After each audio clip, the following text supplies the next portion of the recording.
Днес ще ви прочита за... Ето тази книжка съм си избрала. Тази си казва Михлето Тип не иска да яде.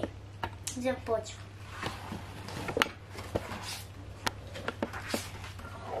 Я виж колко много сняг, какъв студен навън. Какъв мед имаме с теб, Мечо, че сме си на топла тук у дома. Каза Михлето Тип, като стоеше на прозореца, гушнал своята играчка Мечо и си представяше как утре сутрин той щеше да си направи снежен човек. Тип, върви да се измиеш лапичките и ела да ядеш. Викна го майка му. Готвих ти чудесна супичка. Тип. Мама сложи гъвниче на Тип и завърза едно помъничко и на неговия метод. Но на Тип не му се ядеше. Искаше му се да стои с часове на прозореца и да гледа как падат снежинките. Уф, какво досада това ядене. Мърмореше той скръстил ръце пред купичката. Треперещото му гласче и двете големи сълзи бяха сигурно знак, че скоро щеше да започне да капризничи. Бляк!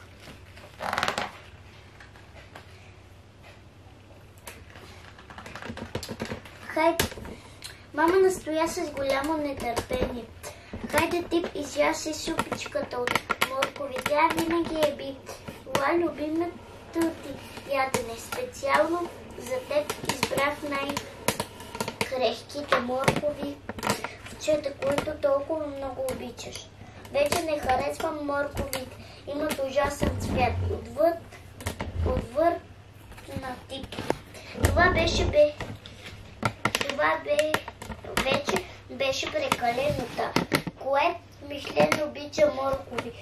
Майка му губеше търпение и мустачките и започнаха да треперят, както когато беше много ядосана.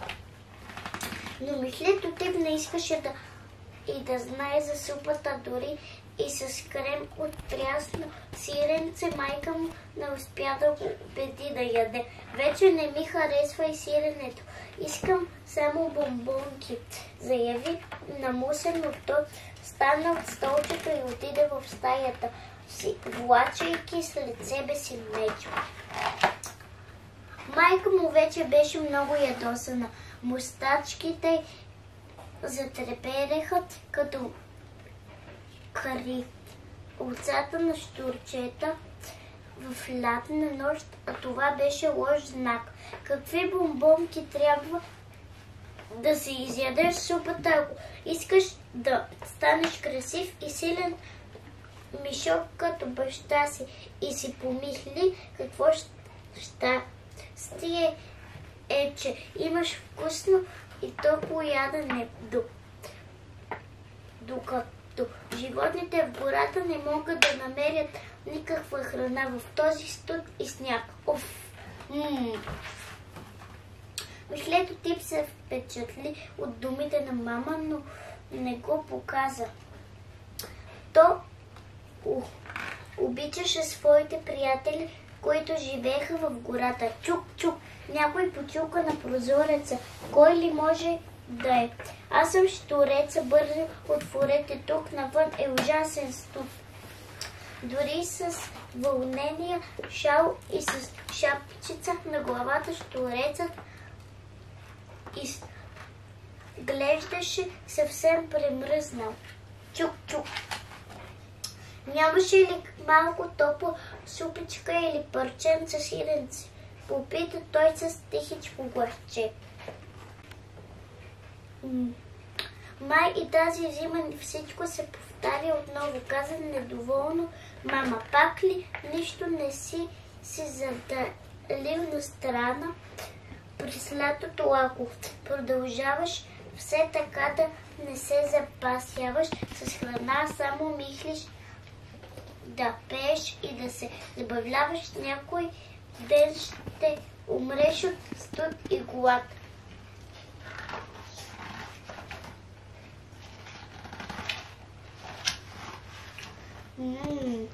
Така го смъмри мама, но след после се разнежи, както всяка година. Ела, ще ти дам от храната на това капризно мишле, което ми каза, че не е гладно и че иска само бомбони. И супата в морковчета е все още топла. Щурецът, без да чака да го подканят, взе купичката и ладко му започна да сърба от супата. Чудна е тази супичка. Браво на готвачката. Сега наистина съм един щастлив щурец. Облиза се доволно той.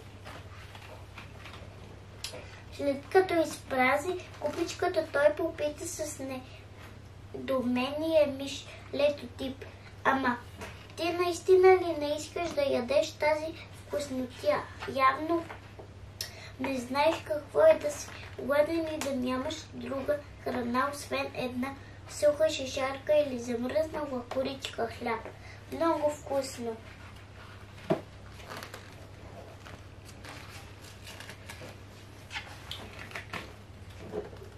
Ла.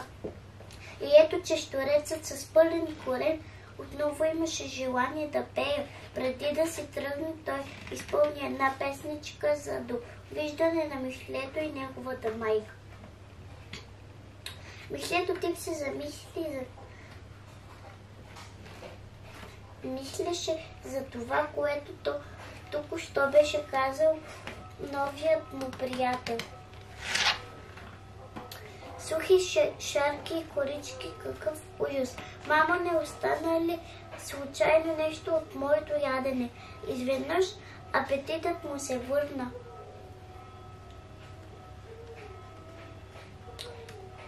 Разбира се, мишлето ми, има още малко морковчета и едно парченце сиренце. За щастие, мама е сготвила много ядене тази вечер. Мишлет тип изпразни купичката до дъно и с задоволност си облиза мустачките и мама беше доволна. Детенцето й си беше взело полука. Само като се помисля за бедния щурец и другите животни в гората, сухи шишарки и корички, колко тъжно, каза и тип. Мамо, вече няма да се мръща, когато стане време за ядене. Хареса ли ви приказката? Може ли ми напишете коментар? Аз ще го прочета сама. Искате ли да прочета още една книжка за мишлето тип? Изчакайте до другия път.